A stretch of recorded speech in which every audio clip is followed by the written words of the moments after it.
Hello, আমি সুপর্ণা। আমার পুরনো চ্যানেল লিঠা বুঝ সুপর্ণা আর রিকভার করতে পারিনি, তাই এই ভিডিওটা নতুন চ্যানেলে আবার শেয়ার করছি। তো চলো শুরু করা যাক। হ্যালো ফ্রেন্ডস, আজ আমরা অথর শ্যাম সেলভাদুরাইয়ের লেখা একটি নোবেল ফানি বয় এর স্টোরি জানব। সাথে জানবো এই নোবেলের ব্যাকগ্রাউন্ড হিস্ট্রি, এই নোবেলের থিম কী। শ্যাম সেলভাদুরাই ছিলেন একজন শ্রীলঙ্কান ক্যানাডিয়ান নোবেলিস্ট। এনার মা ছিলেন সিংহালিস আর বাবা ছিলেন একজন তামিল। এনার লেখা ইম্পর্টেন্ট ওয়ার্কসগুলি হলো funny boy, cinnamon gardens and the hungry ghost. আজকের গল্প ফানি বয় হলো একটি coming of age novel. Coming of age novel বলতে কি বোঝায় জানো? যে নোভেলে প্রোটাগনিস্টের একেবারে চাইল্ডহুড থেকে অ্যাডাল্টহুডকে দেখায়, বা প্রোটাগনিস্টকে এমন এক বয়সের দেখায় যে বয়সে সে চাইল্ডহুড থেকে অ্যাডাল্টহুডে এগোচ্ছে। এই নোভেল ফানি বয়ও তেমনই।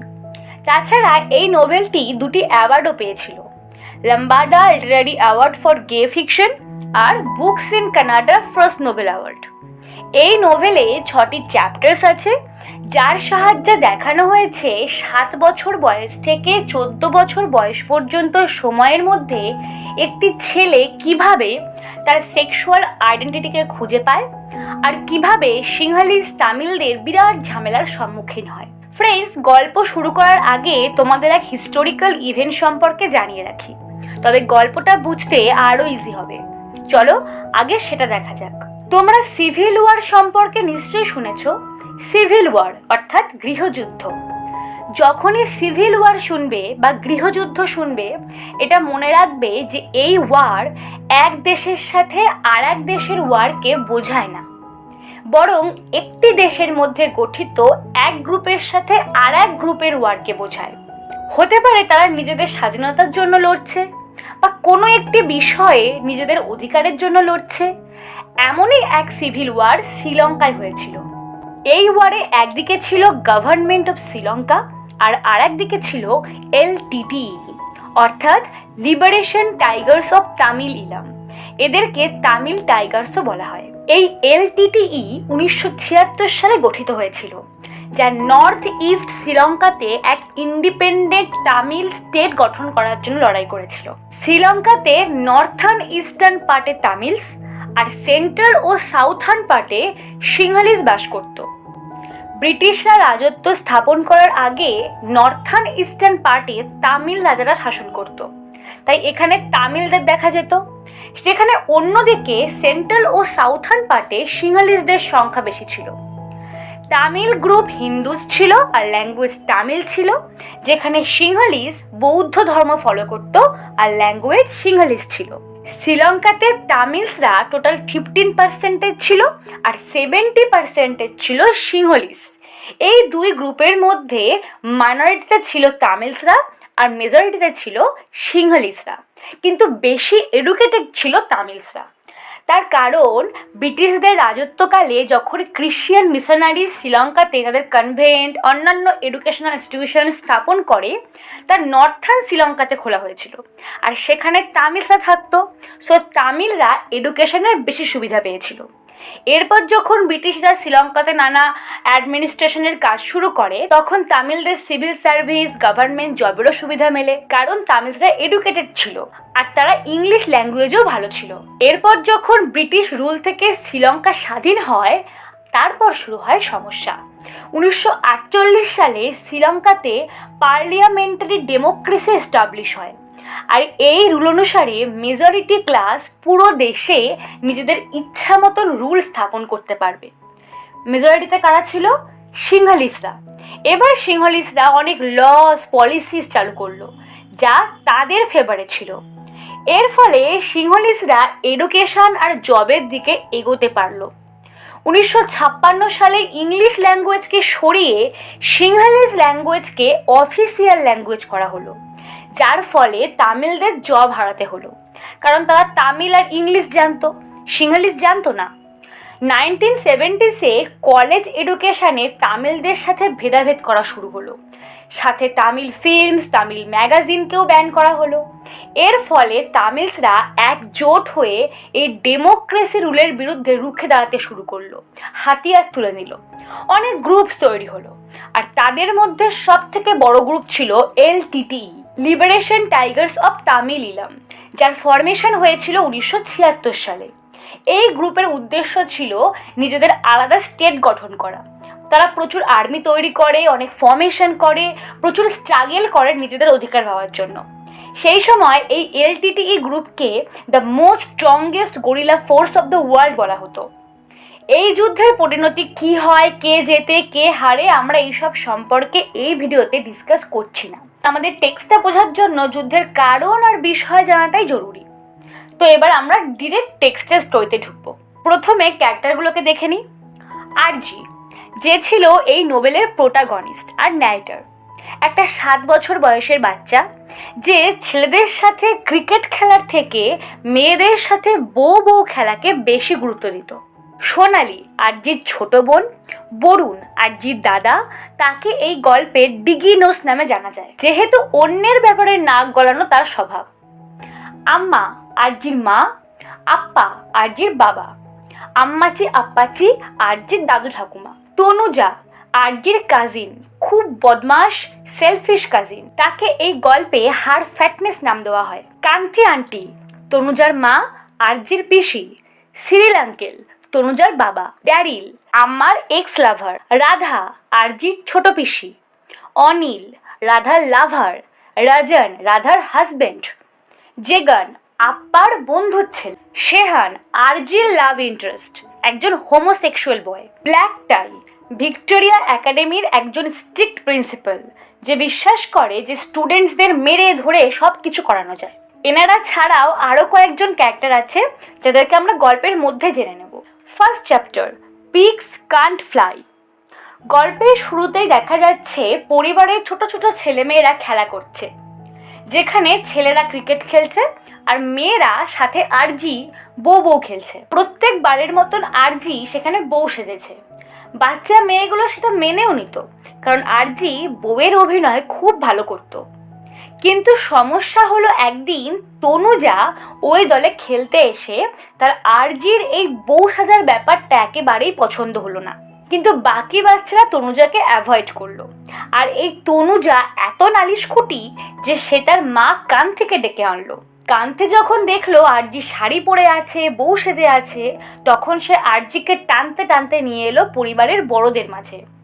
আরজিকে শাড়ি পরা অবস্থায় দেখে তার আম্মা আপ্পা লজ্জায় মুখ কোথায় লোকাবে ভেবে পেল না। একজন আঙ্কেল তো আরজিকে হিউমিলিয়েট করে বলল, ফানি ওয়ান। আম্মা রেগে গিয়ে বলল, না, মেয়েদের সঙ্গে তোমার খেলা যাবে না, কারণ the sky is so high and pigs can't fly, that is why. অর্থাৎ এই সমাজ অনেক নিয়ম কানুনে ঘেরা, আর সাধারণ মানুষ চাইলেও নিজেদের ইচ্ছা মতো নিয়ম কানুন ভেঙে চলতে পারে না। আরজিকে ছেলেরাও ক্রিকেট টিমে খেলতে নিত না, শেষ পর্যন্ত তাকে মেয়েদের টিমে আবার ফিরে আসতে হলো। ছোট তো, না খেলে থাকবে কিভাবে। এবার মেয়েদের টিমে বউয়ের রোল তাকে আর দেওয়া হলো না, সব থেকে খারাপ রোল বরের অভিনয় করতে হলো তাকে।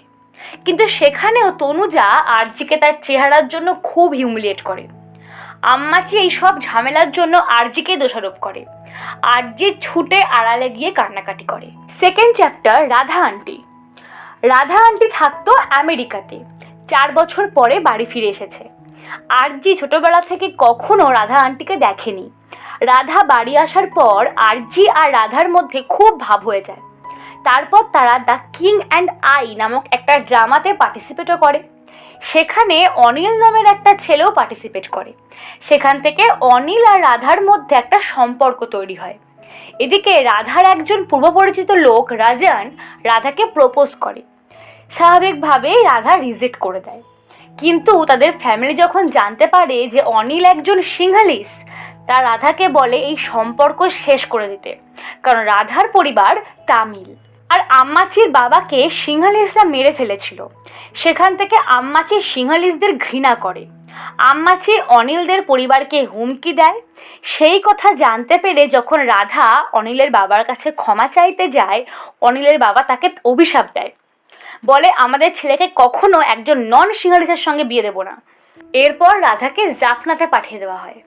অনিল আর রাধা ঠিক করে জাফনা থেকে ফেরত এলে তারা বিয়ে করে নেয়। কিন্তু সেখান থেকে যেদিন রাধা বাড়ি ফিরছিল, পথে ট্রেনে রাধাকে সাথে আরো অনেক তামিল পরিবারকে সিংহালিসরা অ্যাটাক করে। বাড়ি আসার পর অনিচ্ছা সত্ত্বেও রাধাকে রাজনকে বিয়ে করতে হয়।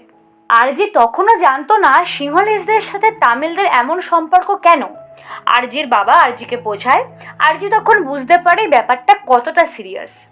সাথে আরজির আগের বিশ্বাসও ভেঙে যায় যে দুটো মানুষ যদি একে অপরকে ভালোবাসে তো সব কিছু সম্ভব। এই বিশ্বাস তার ভেঙে যায়। Third chapter, see no evil hear no evil. এই চ্যাপ্টারে দেখা যাচ্ছে ড্যারিল আঙ্কেল অস্ট্রেলিয়া থেকে শ্রীলঙ্কাতে ফিরে এসেছে, শ্রীলঙ্কাতে হওয়া এইসব ঝামেলাকে ইনভেস্টিগেট করতে অ্যাজ আ জার্নালিস্ট। আর আপ্পা আরজির বাবা গেছে ইউরোপে বিজনেস ট্রিপে। ড্যারিল সেই সময় আসে আরজিদের বাড়িতে। তারপর আরজির হঠাৎ করে খুব শরীর খারাপ হয়ে যায়। আরজির শরীর ঠিক হলে ড্যারিল আর আম্মা আরজিকে নিয়ে যায় ঘুরতে। সেখানে গিয়ে আরজি বুঝতে পারে আম্মা আর ড্যারিলের আগে রিলেশন ছিল, কিন্তু তারা বিয়ে করতে পারেনি কারণ তাদের জাতি আলাদা ছিল। এরপর ড্যারিল আঙ্কেল একদিন আম্মাকে জানায় যে আমায় জাফনা যেতে হবে, সেখানে প্রচুর ঝামেলা হচ্ছে। আম্মার অনেক বারণ করা সত্ত্বেও ড্যারিল আঙ্কেল জাফনা চলে যায়। এদিকে জাফনাতে হওয়া বিশাল বিশাল ভয়ঙ্কর ভয়ঙ্কর ঘটনা সবাই জানতে পারে। বহুদিন পরও যখন ড্যারিল আঙ্কেল না ফেরে, আম্মা পুলিশকে জানায় আর পুলিশ খোঁজ নিয়ে জানায় যে ড্যারিল আর বেঁচে নেই। এই ঘটনা আম্মাকে অনেক সাফার করায়। তিনি নিজে আসল কারণ খুঁজে বার করার চেষ্টা করেন। তিনি প্রমাণ না পেলেও বুঝতে পারেন যে এটা এই ঝামেলারই ফল। আপ্পা ফিরে আসার পরও আম্মার এই গাম্ভীর্য কাটে না। Fourth chapter, small choices. এই চ্যাপ্টারে দেখা যাচ্ছে আপ্পার অনেক পুরনো বন্ধুর ছেলে জেগান আরজিদের পরিবারের সাথে থাকতে আসে আর আপ্পার হোটেলে কাজ করে। এখানে আসার আগে জেগান জাফনাতে গান্ধিয়ান মুভমেন্টের সঙ্গে জড়িত ছিল। সাথে সে এটাও জানায় যে সে তামিল টাইগার্সদের দলেও কিছুদিন ছিল। আরজি এখন তার পিউবার্টিতে। আরজি জেগানকে খুব পছন্দ করত। ধীরে ধীরে আরজি জেগানের প্রতি আকৃষ্ট হচ্ছিল। কিন্তু জেগানের সমস্যা হলো যে হোটেলের বাকি সিংহালি স্টাফরা তাকে পছন্দ করতো না। এদিকে পুলিশ খুঁজতে খুঁজতে জেগানকে অ্যারেস্ট করে কোনো হত্যাকাণ্ডের সন্দেহে। যদিও তাকে প্রমাণ না পাওয়ায় ছেড়ে দেওয়া হয়, আপ্পার কাছে সে ফিরে আসলে নানা জায়গা থেকে আপ্পাকে হুমকি দেওয়া হয়। আশেপাশের লোকজন সমস্ত তামিল পাড়িয়াদের মারার হুমকি দেয়। আপ্পা অনিচ্ছা সত্ত্বেই জেগানকে কাছ থেকে সরিয়ে দেয়। জেগান চলে যায়। আরজি আপ্পার ডিলেমা বুঝলেও সে ফিল করে যে আপ্পা নিজের পরিবারকে বাঁচাতে বন্ধুর ছেলেকে বলির পাঠা বানালো। Fifth chapter, the best school of all. এই চ্যাপ্টারে দেখা যাচ্ছে যে আপ্পা আরজিকে ভিক্টোরিয়া একাডেমিতে ভর্তি করে দেয়। তোমরা এতক্ষণে নিশ্চয় কিছুটা হিন্ট পেয়েছো যে আরজি বাকি ছেলেদের মতন ছিল না। তার একটা মেয়ে সুলভ আচরণ ছিল, যেটা তার পরিবার কিছুতেই মেনে নিতে পারছিল না। আপ্পা বিশ্বাস করত যে এই ভিক্টোরিয়া একাডেমিতে ভর্তি হলে Archie will be forced to become a man. কারণ এই একাডেমিতে এক স্ট্রিক্ট প্রিন্সিপাল ব্ল্যাক টাই ছেলেদেরকে মেরে ধরে পুরুষ বানানোর এক্সপার্ট ছিল। কিন্তু সেখানে গিয়েও আর এক বিপদ, সিংহালিস ছেলেরা তামিল ছেলেদের মারত। কিন্তু তা দেখেও স্কুলের ভাইস প্রিন্সিপাল কিছুই বলতো না। আরজিও এর শিকার ছিল। সেখান থেকে আরজিকে বাঁচায় শেহান। তার সাথে আরজির বন্ধুত্ব হয়। আরজি ধীরে ধীরে শেহানের প্রতি আকৃষ্ট হয়। এই শেহানকে ব্ল্যাক টাই প্রায় দিনই অফিসে নিয়ে গিয়ে শাস্তি দিত আর বলতো, তুমি ভবিষ্যতে বাচ্চাদের নষ্ট করবে, তুমি শ্রীলঙ্কার বোঝা। সেই দিনই ইংলিশ টিচার সুন্দরলিঙ্গাম আরজির কবিতা আবৃত্তি শুনে খুব ইমপ্রেসড হয়। তাই দেখে ব্ল্যাক টাই আরজিকে আপকামিং সেরেমনিতে দুটো কবিতা আবৃত্তি করতে বলে। আরজি পরে বুঝতে পারে যে আসলে এই আবৃত্তি স্থির করবে ব্ল্যাক টাই প্রিন্সিপাল হবে কি হবে না। আরজি আবৃত্তিতে কিছু ভুল করলেই ব্ল্যাক টাই আরজি আর শেহান দুজনকেই মারত।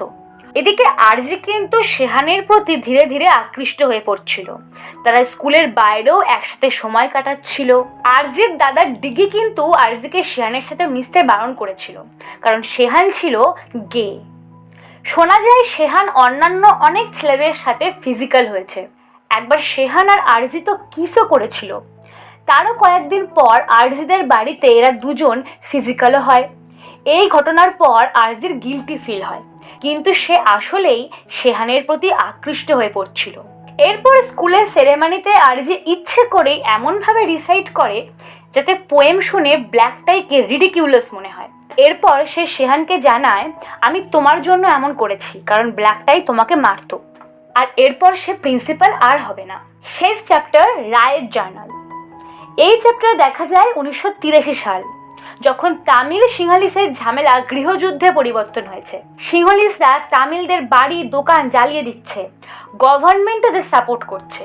আরজির পরিবার প্রথমে আম্মা আপ্পার বন্ধু চিত্রা আন্টি ও সেনা আঙ্কেলের বাড়িতে লোকায়, কিন্তু সেখানেও পুলিশদের সামনে সব দাঙ্গা চলে। এরপর আরজির পরিবার তাদের প্রতিবেশীর বাড়িতে লোকায়। সেদিন রাতে আরজিদের বাড়িও জ্বালিয়ে দেওয়া হয়। এরপর আরজি জানতে পারে যে শেহান একজন সিংহালিস। খুব জলদি তারা এক খারাপ খবর পায়, আম্মাচি আর আপ্পাচিকে গাড়ির মধ্যে জীবন্ত পুড়িয়ে দেওয়া হয়েছে। তারা ঠিক করে যে তারা এবার কানাডা চলে যাবে। যাওয়ার আগে শেষবারের মতন আরজি শেহানের সাথে মিট করে, তার পুড়ে যাওয়া বাড়ির সামনে শেষবারের মতন দাঁড়িয়ে কাঁদতে থাকে। আর এর সাথেই নোবেল শেষ হয়।